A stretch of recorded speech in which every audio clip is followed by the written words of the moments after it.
Première nouvelle. Florentino Pérez décrit 3 départs de l'effet principal du Real Madrid. Avant de continuer, abonnez-vous à la chaîne et activez la cloche pour toujours recevoir de nouvelles vidéos. David Alaba quitte le Real Madrid. David Alaba est arrivé au Real Madrid avec la mission de remplacer Sergio Ramos et Raphaël Varane, apportant expérience, leadership et polyvalence au système défensif. Depuis son arrivée, l'Autrichien a joué un rôle clé dans la conquête de la Ligue des Champions 2022 et de plusieurs autres titres. Cependant, le football est dynamique et la réalité actuelle est très différente de celle de ses débuts. Ces derniers mois, Alaba souffre constamment de problèmes physiques qui l'empêchent de maintenir sa régularité. Ses blessures récurrentes l'ont éloigné des moments décisifs et ont compromis ses performances sur le terrain. La direction du Real Madrid, toujours attentive à la nécessité d'évolution de l'effectif, a commencé à s'interroger sur sa permanence, compte tenu notamment de la compétitivité du football européen et du haut niveau exigé au Santiago Bernabéu. Outre le problème physique, le temps a également joué en défaveur d'Alaba. À 31 ans, il n'a plus la même explosivité et l'agilité qui faisaient de lui l'un des défenseurs les plus respectés d'Europe. Leurs récentes performances ont montré qu'ils avaient du mal à suivre les attaquants rapides, ce qui est impensable pour un club qui veut rester au sommet du football mondial. La décision de le libérer n'a pas été prise uniquement en fonction de ses performances, mais aussi en raison de la nécessité d'un renouvellement. Le club doit rester à jour et compétitif, et faire de la place aux nouveaux talents fait partie de ce processus. Aussi important qu'ait été Alaba, le sentiment dans les coulisses est que son passage au Real Madrid est terminé. Bien que le Real Madrid ait été irrégulier tout au long de la saison, la défaite contre le Real Betis a été le déclencheur pour que la direction et le staff technique réalisent que des changements drastiques étaient nécessaires en défense. L'équipe a montré des failles inquiétantes dans le secteur défensif et David Alaba a été l'une des principales cibles des critiques. L'Autrichien a eu du mal à suivre le rythme du jeu, a eu du mal dans les duels individuels et a fait preuve d'une lenteur inhabituelle pour celui qui était autrefois l'un des défenseurs les plus fiables du football européen. Ce match a mis en évidence la vulnérabilité du système défensif, avec des erreurs qui ont donné lieu à des occasions nettes pour l'adversaire. Le manque d'explosivité d'Alaba et sa difficulté à récupérer sa position ont laissé la défense exposée, ce qui est inacceptable pour un club qui vise l'excellence. Outre les problèmes techniques et physiques, le leadership défensif d'Alaba a également été remis en question. À d'autres époques, il était considéré comme un organisateur défensif, quelqu'un qui apportait de la sécurité au système tactique de Carlo Ancelotti. Cependant, contre le Betis, nous avons vu un joueur hésitant, incapable de commander la ligne défensive et de guider ses coéquipiers avec la même confiance qu'avant. Cela a créé un sentiment de fragilité au sein même de l'équipe, quelque chose que l'entraîneur italien ne peut pas se permettre, surtout à un moment crucial de la saison. Le Real Madrid s'est toujours caractérisé par des défenseurs imposants qui transmettent sécurité et leadership, et la perception interne est qu'Alaba ne remplit plus ce rôle. Un autre facteur qui a pesé contre l'Autrichien était la patience des supporters. La défaite contre le Betis a intensifié les critiques et les supporters ont commencé à remettre en question sa continuité dans l'équipe de départ. Au Santiago Bernabéu, la pression est constante et l'exigence d'une performance impeccable n'est pas négociable. Les supporters avaient déjà montré leur mécontentement face à ses performances lors des matchs précédents, mais ce match a clairement montré que sa présence sur le terrain n'inspire plus la même confiance. Lorsqu'un joueur perd le soutien des tribunes et du staff technique, son départ devient simplement une question de temps. Et c'est exactement ce qui est arrivé à Alaba.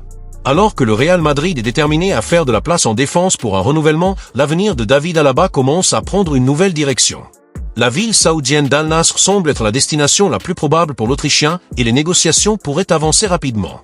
Le club saoudien, qui a beaucoup investi dans la signature de stars européennes, voit Alaba comme une opportunité parfaite pour renforcer son système défensif et ajouter de l'expérience à l'équipe. La présence de Cristiano Ronaldo dans l'équipe est un facteur supplémentaire qui pourrait influencer la décision du défenseur, car les deux partagent une relation de respect et d'admiration au sein du football. Pour Alaba, la possibilité de jouer à nouveau aux côtés d'une légende comme CR7 pourrait rendre le transfert encore plus attrayant. Al Nasr offre non seulement un contrat financièrement avantageux, mais aussi un environnement dans lequel Alaba peut performer sans la pression extrême qui existe au Real Madrid. Dans le football européen, la pression de performer à un haut niveau à chaque match est brutale, surtout dans un club d'élite comme le Real. Déjà en Arabie Saoudite, les exigences concurrentielles sont moindres, ce qui permet à l'Autrichien de prolonger sa carrière à un rythme plus contrôlé. De plus, les clubs saoudiens se concentrent de plus en plus sur l'internationalisation du football local et l'arrivée de joueurs ayant le statut d'Alaba fait partie de cette stratégie. Du côté du Real Madrid, le transfert est également vu de manière positive. Avec un contrat jusqu'en 2026, Alaba a encore une valeur marchande importante et le négocier maintenant pourrait garantir un retour financier intéressant pour les caisses du club. La direction des Merengues sait que garder un joueur en déclin peut être néfaste à la fois pour l'effectif et pour la structure financière de l'équipe. Libérer l'un de vos salaires les plus élevés permettra une plus grande flexibilité pour les nouvelles embauches et les renforts stratégiques. De plus, le club comprend que faire de la place à de nouveaux joueurs en défense est essentiel pour maintenir la compétitivité et éviter une transition forcée dans le futur. Si l'accord se concrétise, Alaba rejoindra un projet qui a pour ambition de dominer le football asiatique et de devenir l'une des équipes les plus fortes du monde en dehors de l'Europe. Al Nassr a déjà montré qu'il n'avait pas peur d'investir massivement pour construire une équipe compétitive et l'arrivée de l'Autrichien renforcerait cette idée. Le joueur aurait la chance d'assumer un rôle de leader au sein de l'équipe, aidant à développer la nouvelle génération de défenseurs et contribuant à la croissance du football saoudien. En même temps, il pourrait profiter d'un environnement où la pression médiatique et les critiques constantes sont bien moindres qu'en Espagne. Arda Güler quitte le Real Madrid. Arda Güler est arrivé au Real Madrid entouré d'attentes. Considéré comme l'une des plus grandes promesses du football turc, sa signature a suscité un enthousiasme immédiat parmi les fans merengues qui ont vu en lui un joueur capable de briller dans l'avenir du club. Cependant, la réalité s'est avérée bien différente de ce qu'il avait imaginé. Depuis son arrivée, Güler a été confronté à une série de difficultés qui ont entravé son développement au sein de l'équipe. Tout d'abord, une série de blessures a entravé son adaptation et l'a tenu éloigné des terrains pendant des mois. Lorsqu'il a finalement pu jouer, il a trouvé une équipe pleine de stars et peu d'occasions de mettre en valeur son talent. La concurrence à son poste est l'une des plus intenses du football mondial, avec des joueurs comme Jude Bellingham, Federico Valverde, Luka Modric et Eduardo Camavinga qui dominent le milieu de terrain. En conséquence, Güler est devenu un spectateur de luxe, passant la plupart de son temps sur le banc et n'entrant sur le terrain que quelques minutes. Le manque d'espace a généré une énorme frustration, tant parmi les joueurs que parmi les supporters. Beaucoup s'attendaient à ce que Carlo Ancelotti donne plus d'opportunités aux jeunes Turcs, notamment dans les matchs les moins exigeants de la saison, mais l'entraîneur a été conservateur dans ses sélections, privilégiant les joueurs les plus expérimentés. Cette position a généré des critiques, car d'autres jeunes joueurs de l'effectif, comme Bellingham et Camavinga, ont reçu des minutes considérables et ont réussi à s'imposer, tandis que Güler se bat toujours pour gagner sa place. Le milieu de terrain turc, qui a brillé à Fenerbahçe et a attiré l'attention précisément pour sa qualité technique et sa vision du jeu, se retrouve désormais dans une situation délicate, sans place dans l'équipe principale, mais avec suffisamment de talent pour faire la différence si l'occasion se présente.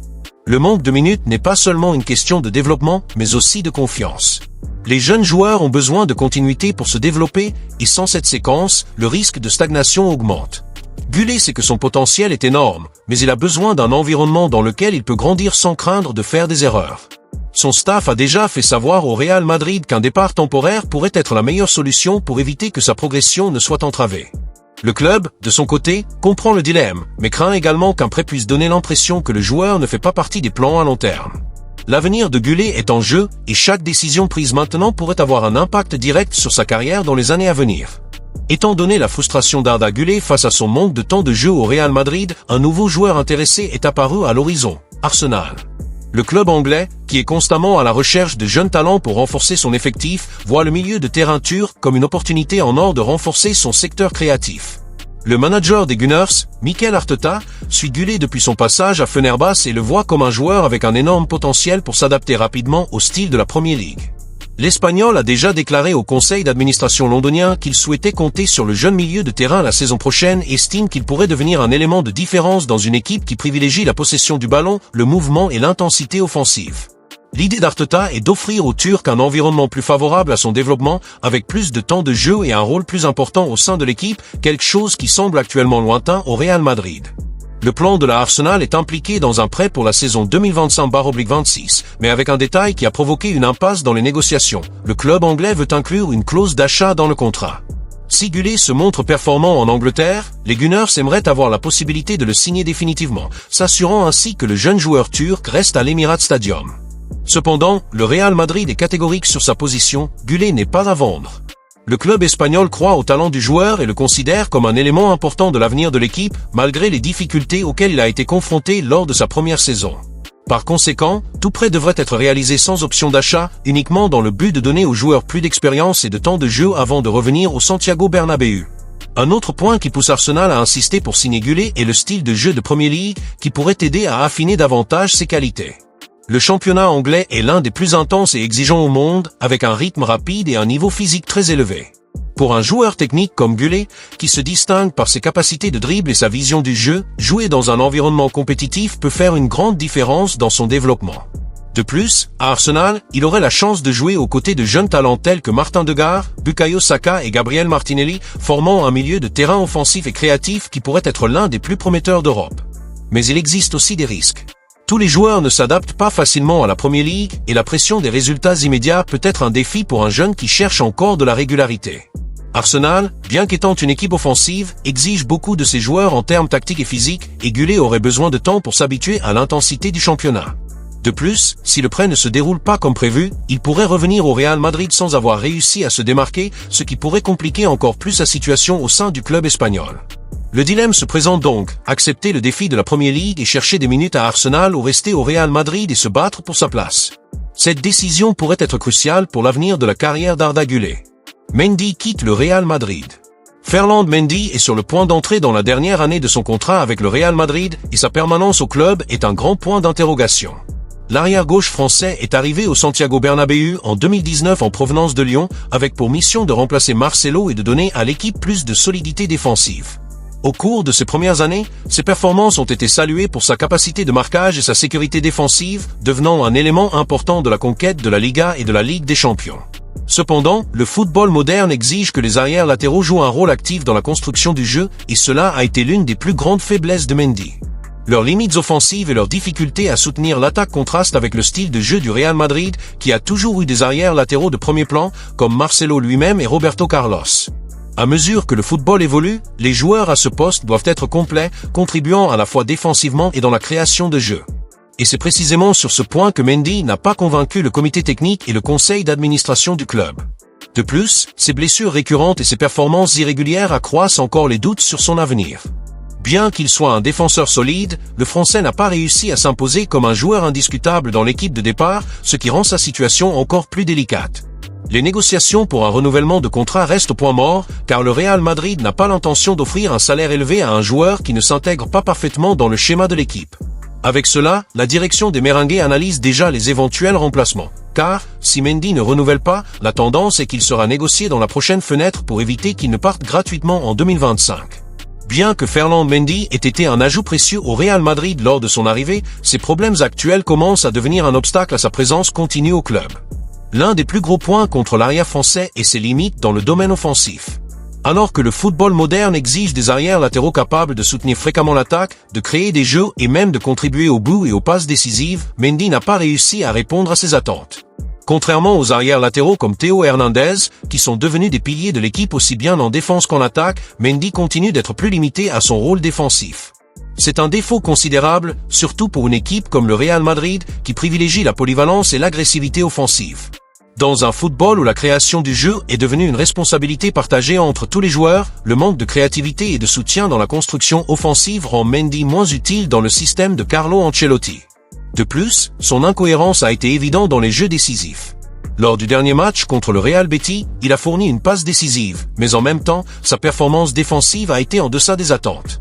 Il a été surclassé dans certains jeux rapides et n'a pas été en mesure de s'imposer lorsque l'équipe avait le plus besoin de lui. Ce type de performance irrégulière s'est répété tout au long de la saison, soulevant des questions sur sa capacité à maintenir le niveau requis pour rester titulaire au Real Madrid. La série d'échecs suscite